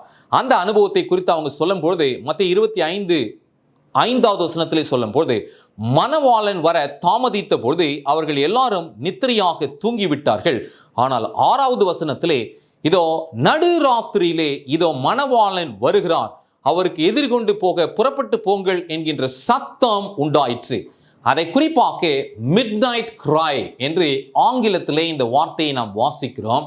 இதோ இந்த அனுபவத்திற்கு உண்மையாக தங்களை ஒப்பு கொடுத்தவங்க யாரு அப்படின்னா, ஒரு சிறு கூட்டம் என்பதையே கிரேட் கான்ட்ரவர்சி 398வது பக்கத்திலே அம்மையார் சொல்லுகிறதை நாம் பார்க்கிறோம். இதுக்கப்புறம் என்ன ஆச்சுன்னா, சபையானது புதுப்பிக்கப்பட்டு இதோ இந்த ஞானமுள்ள கன்னிகைகள் மீண்டுமாக கிறிஸ்துவுக்காக காத்திருக்கும் அனுபவம் அவருடைய வாழ்க்கையிலே தொடர்ந்தது நிமித்தமாக தான் நம்முடைய சர்ச்சுக்கு என்ன பேர் அப்படின்னா செவன்த் டே அட்வென்டிஸ்ட். 7ஆம் நாள் ஓய்வை ஆசரித்து அவருடைய வருகைக்காக காத்திருக்கிறோம் என்று சொல்லி அடையாளப்படுத்தக்கூடிய வகையிலே ஆண்டவர் இந்த சபையை ஏற்படுத்தினார் என்று பார்க்கிறோம். ஏன் அப்படின்னா, இதோ இந்த மில்லரைட் மூமெண்ட்ல ஒரு மெஜாரிட்டி குரூப் எல்லாம் விலகி போய்விட்டார்கள். ஆனால் மீதமாய் இருந்த கூட்டமோ இதோ இன்னும் ஆண்டவருக்காக நாங்கள் காத்திருக்கிறோம் என்று சொல்லுகிறபடினால்தான் we call ourselves Adventist. Advent என்று சொல்லும்போது அவருடைய வருகைக்காக காத்திருக்கிறவர்களை தான் அட்வென்டிஸ்ட் என்று சொல்லுகிறோம். இதை மிக அழகாக இவர்களுடைய அனுபவம் ஏன் உண்மையாக இருந்தது என்பதற்கு 4 காரியங்களை அம்மையார் மூலமாக ஆண்டவர் சொல்லுகிறார். அது முதல் விஷயம் என்ன அப்படின்னா, everyday morning they seeked the acceptance of God. இது ரொம்ப முக்கியம் நம்முடைய ஆவிக்குரிய வாழ்க்கையில. இதை ஒவ்வொரு நாளும் எழுந்திருக்கும் பொழுது, என் ஆண்டவரே நீர் என்னை ஏற்றுக்கொள்ளும், இது உமக்கு பிரியமில்லாதவைகள் என்னுடைய வாழ்க்கையிலே ஏதாகிலும் இருக்கிறதா என்று சொல்லி ஒரு சின்ன விஷயமாக இருந்தாலும் இந்த கூட்டத்தார் என்ன பண்ணுவாங்களா, உண்மையாக அதிகாலையிலே ஆண்டவரை தேடுகிற அனுபவம் அவரிடத்திலே இருந்தது. இது முதல் அடையாளம். இரண்டாவது சொல்லும் போது ஹார்ட்ஸ் வேர் க்ளோஸ்லி யுனைடெட். எப்பவுமே ஆண்டவரோடு இணைந்திருக்கிற அனுபவம். கொஞ்சம் கூட உலகத்தையும் அல்லது உலகத்திலே இருக்கும் மக்களை பார்க்காதபடிக்கு எந்த சூழ்நிலையிலும் ஆண்டவரோடு இணைந்திருக்கும் அனுபவம் இதோ இந்த புத்தி உள்ள கன்னிகைகளிடத்திலே இருந்தது என்று சொல்லுகிறாங்க. அதில் 4வது சொல்லும் போது they prayed more and more not for themselves but for others. இதுதான் ரொம்ப முக்கியங்க. இன்னைக்கு நிறைய நேரத்தில் ஆண்டவருடைய வருகைக்காக நான் காத்திருக்கிறேன் அப்படின்னு சொல்லிட்டு அதிகமான ஜெபங்கள் எல்லாம் எப்படி இருக்கு அப்படின்னா சுயநலமாக இருக்கிறது. சுயநலமான ஜெபங்களை ஆண்டவர் விரும்புகிறது இல்லை. சுயநலமற்ற ஜெபம், கிறிஸ்துவை போல ஜெபிக்கிற அனுபவம் நம்முடைய வாழ்க்கையிலே மிகவும் அவசியமாக இருக்கிறது. இதோ புத்தி உள்ள கன்னிகைகள் அவிதமாக ஜெபித்தார்கள் என்பதை இதை 3வது அடையாளமாக சொல்றாங்க. 4வது மிக முக்கியமான அடையாளம் என்ன அப்படின்னா, சாத்தான் எப்படிப்பட்ட இருளான சிந்தையை திணிக்க நினைத்தாலும் இதோ எல்லா சிந்தைகளையும் தேவனுடைய கிருபையினாலே இதோ ஜெயம் கொள்கிறதற்கு இதுவாக ஆண்டவருடைய கிருபையை ருசிக்கும் அனுபவம் இவர்களுக்குள்ளாக இருந்ததாம். நிச்சயமாகவே எனக்கு அருமையான என்னுடைய பிள்ளைகளே, இந்த மில்லரைட்டுடைய வாழ்க்கையை நாம் கவனிக்கும் பொழுது நிறைய பேர் இதோ நம்முடைய சபையை குறித்து ஏளனமாக சொல்லுவாங்க. அது என்ன, இவங்களுடைய முற்பிதாக்கள் போய் காத்திருந்தாங்களாம், ஏமாற்றம் அடைஞ்சாங்களாம், சரியா ப்ராஃபஸியை படிக்கலையா, அதுக்கப்புறம் மறுபடியும் படித்தாங்களாம், இவங்களுக்கு எல்லாம் தெளிவாக புரிஞ்சிருச்சான், இது என்ன ஒரு சபை என்று சொல்லி நம்மை கேலி பேசுவார்கள். இதோ வேதத்தை நன்றாக வாசிக்கிறவர்களுக்கு நன்றாக தெரியும், இதற்கு முன்னதாக சீஷர்கள் கூட வேதாகமத்திலே ஏமாற்றம் அடைந்திருக்கிறார்கள். இதோ ஒரு சமயத்திலே ஆண்டவர் அந்த தீர்க்க தரிசனத்தை நிறைவேற்றுகிறார். அது என்ன அப்படின்னா, எருசலேமுக்கு ஆண்டவர் பிரவேசித்த போது கோவேரி கழுதையின் மேல் ஏறி இதோ ராஜாதி ராஜா வருகிறார், கர்த்தாதி கர்த்தார் வருகிறார் என்று சொன்னபோது அவங்களுக்குள்ள ஒரு பெரிய எழுப்புதல் வந்து, ஆஹா, நமக்காக இதோ நாம் காத்திருந்த நமக்காக வந்த மேசியா வந்து விட்டார், இனி அவர் உட்கார்ந்து சிங்காசனத்திலே ஆளுகை செய்ய போகிறார் என்று சொல்லி நினைத்தார்கள். ஆனால் சம்பவித்தது என்ன அப்படின்னா, இது ஆண்டவர் ஏற்கனவே தீர்க்க தரிசனத்திலே சொன்னபடியே அவர் மரித்து 3ஆம் நாள் உயிரோடு எழும்பி அவர் பாடுகளையெல்லாம் பட்டு மரணத்தை ஜெயித்தார் என்று பார்க்கிறோம். ஆனால் இந்த அனுபவம் சீஷர்களுக்கு உண்மையிலே தெரிஞ்சுதா? இல்லை. அவர்களெல்லாம் சோர்ந்து போயிட்டாங்க. இது என்ன, நாம் நம்பின மேசியா மரித்து போய் விட்டாரே என்று சொன்ன பொழுதுதான் ஆண்டவர் அவர்களை உயிர்த்தெழுதலுக்கு பிற்பாடு சந்தித்து அவர்களை தேற்றி மறுபடியும் போய் ஊழியம் செய்யுங்கள் என்று அனுப்பினார் அல்லவா? அதே போலதான் மில்லரைட் மூமெண்ட்லையும் ஏமாற்றம் அடைந்து இதோ சோர்ந்து போயிருந்த வேளையிலே மீண்டுமாக தன்னுடைய விளக்கை பொருத்தி எண்ணெயை அங்கு ஊற்றி பரிசுத்த ஆவியின் பலத்தினால் சத்தியத்தை படித்தவர்கள் இதோ இன்றைக்கு பிரகாசிக்கக்கூடிய வகையிலே இன்றைக்கு நீங்களும் நானும் இருக்கிறோம் என்று நாம் பார்க்கிறோம். அதை குறித்து அம்மையார் சொல்லும் பொழுது இதை தான் சொல்றாங்க. லூக்கா 24:44 வாசிக்கும் பொழுது, அவர்களை நோக்கி, மோசேயின் நியாயப்பிரமாணத்திலும் தீர்க்கதரிசிகளின் ஆகமங்களிலும் சங்கீதங்களிலும் என்னை குறித்து எழுதியிருக்கிறவைகள் நிறைவேற வேண்டும். சீஷர்களுக்கு இது தெரியல. சீஷர்கள் என்ன நினைச்சாங்கன்னா, இப்போவே மேசியா எங்கள் மத்தியிலே உட்கார்ந்து எங்களுக்காக ஒரு அரசாளுகையை துவங்குவார் என்று நினைத்தார்கள். அது அவிதமாக இல்லை என்பதை ஆண்டவர் அவர்களுக்கு சொல்லி உங்களோடு இருந்தபோது உங்களுக்கு சொல்லி வந்த விசேஷங்கள் இவைகளே என்று சொல்லி மறுபடியும் ஆண்டவர் அவர்களுக்கு கற்றுக் கொடுக்கிறாரு. 45வது வசனம் அதே லூக்கா 24 வாசிக்கும் போது, அப்பொழுது வேத வாக்கியங்களை அறிந்து கொள்ளும்படி அவருடைய மனதை அவர் திறந்து அவர்களை நோக்கி, எழுதியிருக்கிறபடி கிறிஸ்து பாடுபடவும் 3ஆம் நாளிலே மரித்தோரிலிருந்து உயிர்த்தெழ வேண்டும் என்பதை காண்பித்தார். அதுக்கப்புறம் கீழே உள்ள வசனத்தை நீங்க வாசிங்கன்னா, இதோ புத்தி இல்லாத மந்த இருதயம் உள்ளவர்களே என்று சொல்லுகிறார். நிச்சயமாகவே எனக்கு அருமையான ஆண்டவருடைய பிள்ளைகளே, இந்த 10 கன்னிகைகளின் அனுபவத்திலும் 10 பேரும் ஒரு வேளையிலே அவர்கள் தூங்கினார்கள் என்று பார்க்கிறோம். அது எதை அடையாளப்படுத்துகிறது என்றால், இதோ மந்த இருதயம் சீஷர்களுக்கு மாத்திரமல்ல, மில்லரைட் இடத்திலும் அந்த பிரச்சனை இருந்தது. ஆனால் அதில் என்ன வித்தியாசம் அப்படின்னா, இதோ புத்தி உள்ளவர்கள் மீண்டுமாக தன்னுடைய வாழ்க்கையை அலசி பார்த்து, நாம் எங்கு தவறினோம், ஆண்டவர் தவறு செய்ய மாட்டார், நம்முடைய புரிந்து கொள்ளுதல் தான் தவறு உண்டாயிற்று என்று சொல்லி மீண்டுமாக அவர்கள் தங்களை ஒப்பு கொடுத்தார்களாம். அதை குறித்து அம்மையார் சொல்லும்போது, எம்மா ஊருக்கு போகிற வழியிலே ஆண்டவர் சீஷர்களை சந்தித்து அவர்களோடு பேசின போது அவங்க சோர்வாதான் இருந்தாங்க. ஆனால் அவருடைய சத்தத்தை கேட்டபோது அவருடைய இருதயம் கொழுந்து விட்டு எரிந்தது என்று சொல்லி பார்க்கிறோம் அல்லவா? அதே போலதான் இதோ இந்த பகுதி நிறைவேறுதலாக இதோ மில்லரைட் மூமெண்ட்ல நிறைவேறின பொழுது அம்மையார் அதை குறித்து சொல்லும் பொழுது, அவர்களை மீண்டுமாக்க ஆண்டவர் புதுப்பித்து கொழுந்து விட்டு எரியும் அனுபவத்தை கொடுத்தபடினால்தான் மீண்டுமாக்க தீர்க்க தரிசனத்தை உரைப்போம், ஆண்டவர் சொன்ன வார்த்தை இதுவே என்று சொல்லி இந்த உலகத்திற்கு அவர்கள் சத்தியத்தை திருஷ்டாந்திரப்படுத்தினார்களாம். ஆம், எனக்கு அருமையான தேவனுடைய பிள்ளைகளே, இதோ அதை குறித்து ஆண்டவர் நமக்கு சொல்லும் பொழுது மத்தேயு 25:4 சொல்றாரு, புத்தி உள்ளவர்கள் தங்கள் தீவெட்டிகளோடு கூட தங்கள் பாத்திரங்களை எண்ணெயும் கொண்டு போனார்கள். இதுதான் இந்த ஓமானத்தில் ரொம்ப முக்கியம். ஆண்டவருடைய வருகைக்காக காத்திருக்கும் பொழுது எவ்வளவு எண்ணெய் நம்முடைய பாத்திரத்திலே இருக்கிறது, அது போதுமானதாய் இருக்கிறதா? நம்முடைய நேசர் வரும் மட்டுமாக தாமதம் ஏற்பட்டாலும், இதோ சவால்கள் வந்தாலும், இவைகள் அனைத்தையும் நம்முடைய முற்பிதாக்களைப் போல நாம் மேற்கொண்டு ஆண்டவருடைய வருகைக்காக நாம் தொடர்ந்து காத்திருப்போம் என்று சொல்லக்கூடிய அனுபவம் நம்முடைய வாழ்க்கையிலே காணப்படுகிறதா என்பதை ஆண்டவர் நம்மிடத்தில் கேட்கிறார். அவர்கள் செய்த 4 காரியங்களை நம்முடைய வாழ்க்கையிலும் நாம் தொடர்ந்து செய்ய வேண்டும். முதல் காரியம் என்ன அப்படின்னு நம்ம பார்த்தோம் அப்படின்னா, அனுதினமும் காலையிலே எழும்பி தன்னுடைய வாழ்க்கையை உண்மையாக ஆண்டவருக்கு ஒப்புவித்து, ஆண்டவரே நீர் எங்களை ஏற்றுக்கொள்ளும் என்று சொல்லி கேட்கும் அனுபவம். இரண்டாவதாக இதோ எப்பொழுதும் ஆண்டவரோடு இசைந்து ஆண்டவரோடு இணைக்கப்பட்டிருக்கும் அனுபவம். மூன்றாவதாக இவளிடத்தில் இருந்த அனுபவம் என்ன அப்படின்னா, அதிகமாக தங்களுக்காக ஜெபிக்காமல் மற்றவர்களுக்காக ஜெபிக்கும் ஒரு மேன்மையான அனுபவம். இன்றைக்கு கூட நாம் சுயநலமற்ற ஜெபத்தை ஏறெடுப்பது மிகவும் அவசியமாக இருக்கிறது. நான்காவது ரொம்ப ரொம்ப முக்கியம், சத்துரு தவறான எண்ணங்களை நம்முடைய மனதிலே விதைத்தாலும் every dark thought should be overcome by the grace of God. ஆம், எனக்கு அருமையான தேவனுடைய பிள்ளைகளே, தேவனுடைய கிருபையினாலே இதோ சத்துரு விதைக்கும் சோதனைகள், போராட்டங்கள் இவைகள் அனைத்தையும் நாம் மேற்கொள்வோம் என்பதை ஆண்டவர் நமக்கு காண்பிக்கிறார். அதிலும் நம்முடைய முற்பிதாக்கள் மிக அழகாக அதுக்கப்புறம் புரிந்து கொண்டார்கள். அவர்கள் என்ன புரிந்து கொண்டார்கள் என்றால், தானியேல் புத்தகம் 7ஆம் அதிகாரம் 13 நாம் வாசிக்கும் போது, தரிசனங்களிலே நான் பார்த்து கொண்டிருக்கையிலே இதோ மனுஷகுமாருடைய சாயலுக்கு ஒப்பான ஒருவர் வானத்தின் மேகங்களுடனே வந்தார். அவர் நீண்ட ஆயுசுள்ளவர் மட்டுமாக வந்து அவர் சமீபத்திலே கொண்டு வரப்பட்டார். இந்த வசனத்தை அவர்கள் மீண்டுமாக புரிந்து கொண்டார்கள்.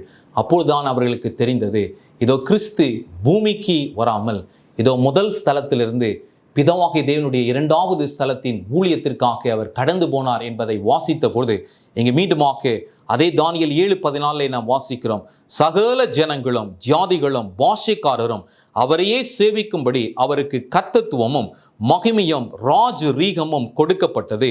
அவருடைய கர்த்தத்துவம் நீங்காத நித்திய கர்த்தத்துவம், அவருடைய ராஜ்யம் அழியாததாய் இருக்கும்.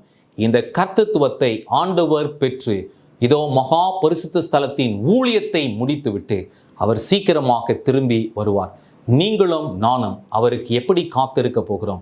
புத்தியுள்ள கன்னிகைகளாக அதிகமான எண்ணெய், பரிசுத்த ஆவியானுடைய அனுகிரகம் நமக்குள்ளாக கிரியை செய்து நாம் குணத்திலே பூரணப்பட்டவர்களாய் சுத்த இருதயத்தோடு உண்மையான விசுவாசத்தோடு ஆண்டவருக்காக நாம் காத்திருக்கிறோமா என்பதை ஆண்டவர் நம்மிடத்தில் கேட்கிறார். அதனால் இதோ எனக்கு அருமையானவருடைய பிள்ளைகளே, இந்த ஓமானத்தின் இதோ அடுத்த பகுதியை ஓய்வு நாள் பகல் வேளையிலே நாம் பார்க்கத்தக்கதாக இருக்கிறோம். அந்த இரண்டாவது பகுதி ரொம்ப ரொம்ப முக்கியம். இதோ நம்முடைய காலத்திலே ஆண்டவருடைய வருகை சம்பவிக்குமே என்றால் அவரை எப்படி நாம் சந்திக்க வேண்டும் என்பதை அந்த இரண்டாவது பகுதியிலே நாம் ஆராய்ந்து படிக்கத்தக்கதாக இருக்கிறோம். தேவன் நம் ஒருவரையும் ஆசீர்வதிப்பாராக. ஆமென். இந்த ஆராதனையின் முடிவு பாடலாக நம்மிடம் சேர்ந்தவனமாக சிறிய பாடல்கள் உள்ள பாடல் எண் 184 பாடலை பாடுவோம். நெஞ்சத்திலே தூய்மை உண்டோ, இயேசு வருகிறார் என்ற பாடலை.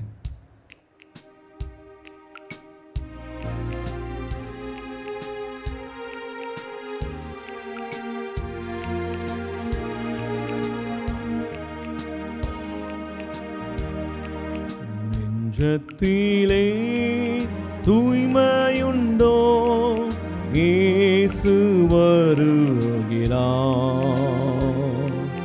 நொறுங்கொண்ட நெஞ்சத்தையே இயேசு அழைக்கிறார். நெஞ்சத்திலே தூய்மையுண்டோ, இயேசு வருகிறார்.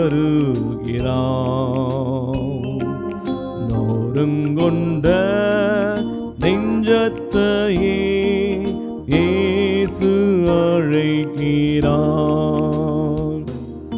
வருந்தி சுமக்கும் பாரம் உன்னை கூடிய இருளில் சேர்க்கும்.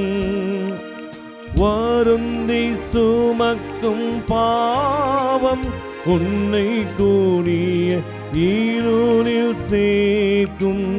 செய்த பாவம் இனி போதும், அவர் பாதம் வந்து சேரும். அவர் பாதம் வந்து சேரும்.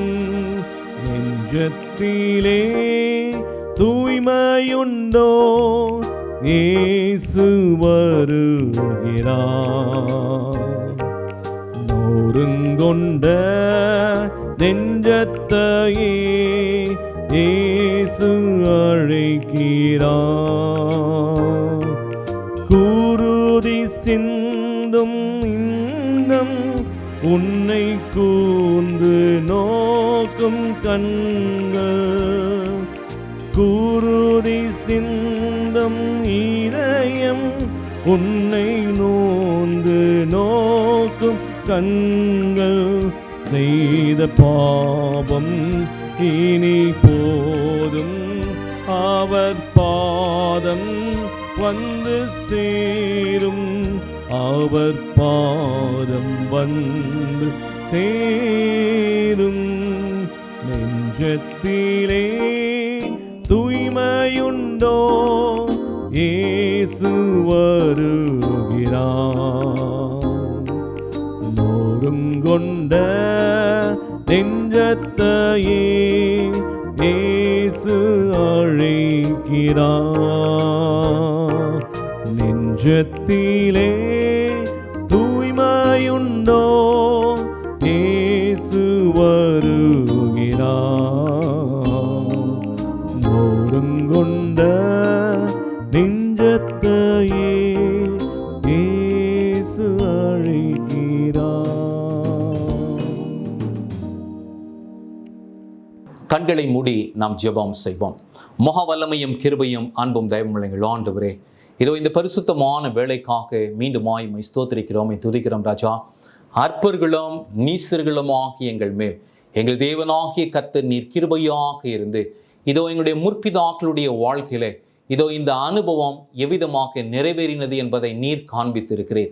எங்களுடைய வாழ்க்கையிலே உம்முடைய வருகைக்காக நாங்கள் காத்திருக்கிறபடினால் இதோ உம்முடைய குமாரரை சந்திக்கிறதற்கு ஏதுவாக முற்றிலுமாய் இதோ எங்களை அர்ப்பணிக்கவும், அதிகமான எண்ணெய் எங்களுடைய ஆவிக்குரிய வாழ்க்கையிலே காணப்படுகிறதுக்கு ஏதுவாக நாங்கள் என்ன செய்ய வேண்டும் என்பதை நீர் வேதத்தில் இருந்தோம் அம்மையாருடைய எழுத்துக்களின் மூலமாக எங்களுக்கு கற்றுக் கொடுத்ததற்காக நன்றி ராஜா. இன்னும் நாங்கள் அறிந்து கொள்ள வேண்டியவைகள் எவைகள் என்பதை நீர் எங்களுக்கு காண்பியும்.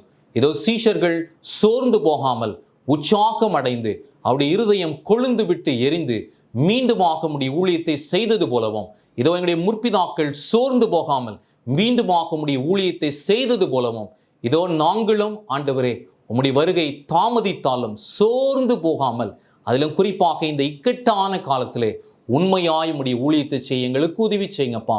உம்முடைய திருக்கரத்தில் எங்களை ஒப்புவிக்கிறோம். இந்த கூடம்பாக்கம் திருச்சபையை நீங்க ஆசீர்வதிங்க. இதை கண்காணிக்கும் தேவ ஊழியரையும், இதோ சபையில் இருக்கும் சபையின் மூப்பர்கள் யாவரையும் ஆசீர்வதிங்க.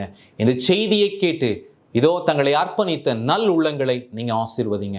நன்மைகள் எல்லாவற்றையும் தயவாய் எங்கள் ரட்சகராகிய கிறிஸ்து இயேசுவின் மூலமாய் கேட்கிறோம் எங்கள் பரலோகத்தின் நல்ல பிதாவே, ஆமென், ஆமென்.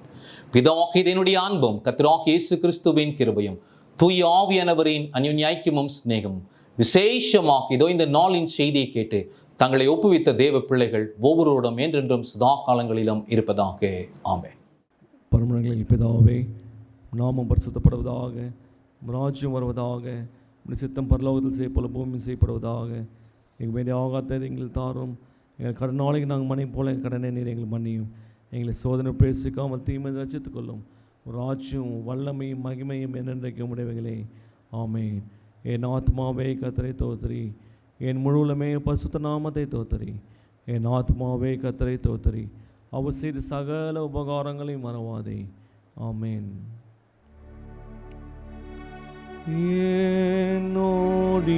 என்னோடீரும் என் நேசர் கர்த்தரே,